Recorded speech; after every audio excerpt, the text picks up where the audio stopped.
Pengadilan Negeri Jakarta Pusat menggelar sidang lanjutan perkara mantan Wakabareskrim Mabes Polri Irjen Pol Jonian Samosir selaku terdakwa dalam perkara perjanjian antara PT Penel Putra Propertindo KPP dan Bidukir Dragon Nickel Industri BDIN.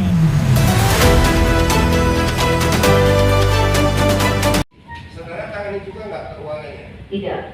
Siapa yang tangani itu? Ada orang lain, Pak. Namanya siapa? Namanya Darmawan. Darmawan itu apa? Keuangan? Iya. Di PDNI ya. Terkait PDNI dan PDNIP itu kan memiliki gudang direkturnya. Apakah pernah Anda melakukan pembayaran atas nama PDNI? Kan bosnya sama nih. Pernah nggak? Kan itu satu bro.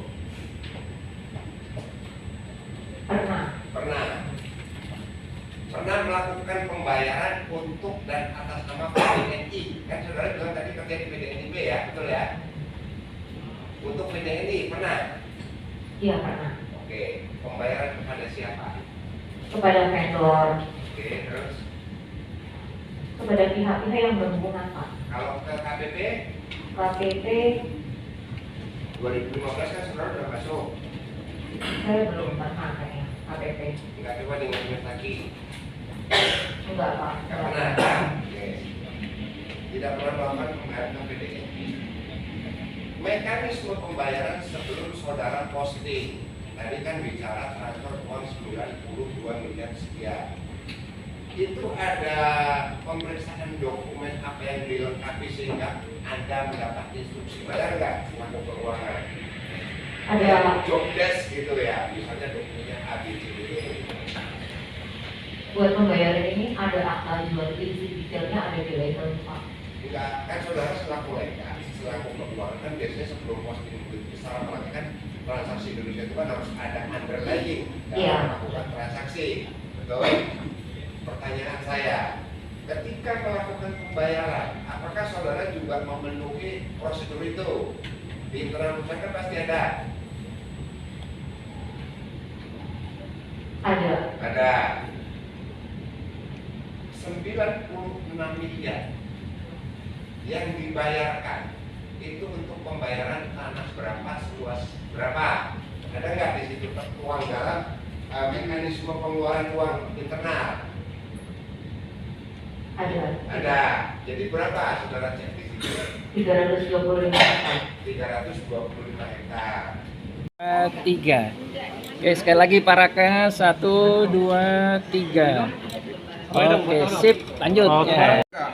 Tergantung bisa, tergantung kemauan. Kan jelek kalau hukum begitu. Ya, saya pikir cukup ya. Oke. Hukum nggak boleh sama gua.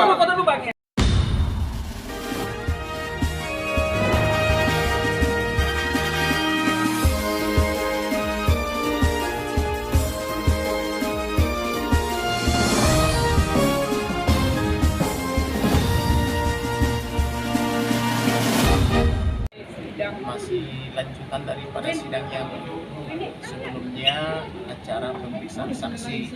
Tapi acara pemeriksaan saksi dari pertama sampai sekarang belum ada yang mengatakan bahwa Pak Samosir melakukan dugaan atau perbuatan sehingga mengakibatkan perusahaan merugi. Jadi kalau saya lihat ini adalah semacam bentuk kriminalisasi oleh Bareskrim Polri kepada wakil Bareskrim Polri. Terbukti dari ucapan siapa itu Pak Samosir ketika beliau bertemu dengan Pak Edi, di sana katakan bahwa dia memanggil direktur daripada perusahaan, bukan memanggil wakil Bareskrim Polri. Untuk selanjutnya itu akan dilakukan apa? Untuk selanjutnya kami tetap kawal, kami akan tetap memberikan statement bahwa penahanan dan penangkapan terdakwa Samosir itu adalah merupakan penyalahgunaan kewenangan, apalagi pada saat dahulu beliau pernah dipanggil dalam perkara sudah dijadikan tersangka 3 orang dan terbukti dari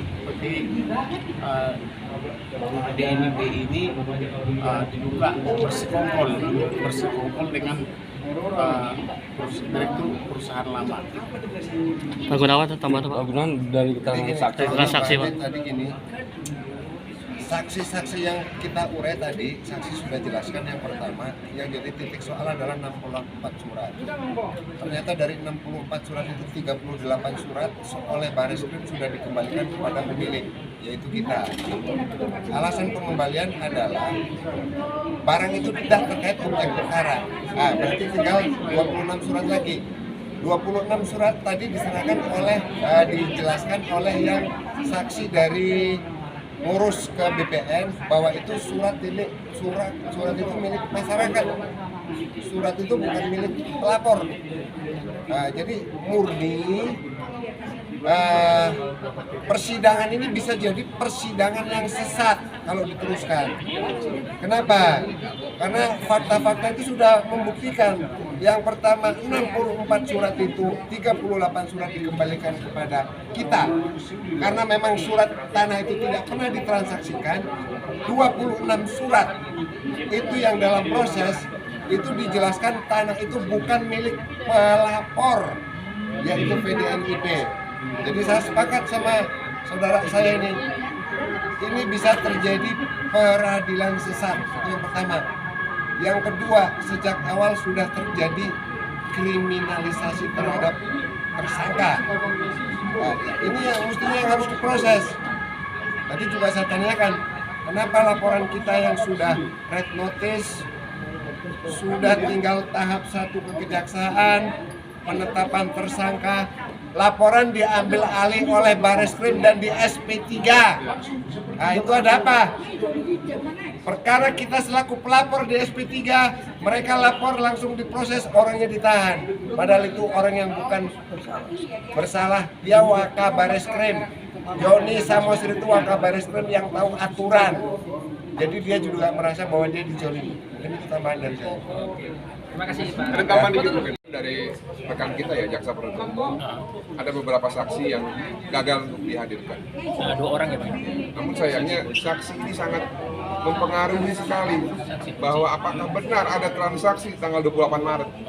Salah satunya adalah saksi Itu udah pasti kita tolak, Pak. Nah, itu kita tolak. Pasti kita tolak. Tapi gini, seandainya kan memang jaksa nanti tidak bisa menghadirkan, Dianggap nggak bisa buktikan, Iya. itu aja. nanti kami akan mencoba yang menghadirkan. Dan satu lagi, kenapa laporan yang pertama gagal adalah karena saksi ini, tapi saksi ini Di perkara yang maju ada. di perkara yang maju tidak mau jadi saksi. Jadi saksi ini sangat menentukan. Jadi tegasnya ginilah, saya tambahkan tadi juga dijelaskan oleh saksi. Sumindong, Wang Bogwang, itu di perkara kita tidak bisa diperiksa dan perkaranya red notice, terdaftar di red notice di PSG. Dia jadi buronan internasional. Tapi ketika dia jadi saksi di perkara yang Pak Samosir, semua ada tuh BAP-nya. Ada. Kenapa? Ini penyidikan macam apa ini sampai orang dikorbankan. Nanti berapa saksi lagi Bang yang mau dihadirkan? 3 orang ini ya, itu kan ada di BAP, Sumindong, Wang Bogwang, dengan di Rusmadi. Dulu di perkara awal kata polisi, ya, saya kasih tahu, perkara tidak cukup bukti karena 3 orang ini nggak bisa dihadirkan, makanya di red notice, dipanggil tidak datang. Tapi ketika PDNI buat laporan, kita terlapor tuh sama Samosir yang sekarang ditahan. Ini ada semua di BAP-nya. Nah, ini ada apa? Ada apa nih? Nah, silakan. Jadi tanyakan kepada yang berwenang. Hukum itu kadang-kadang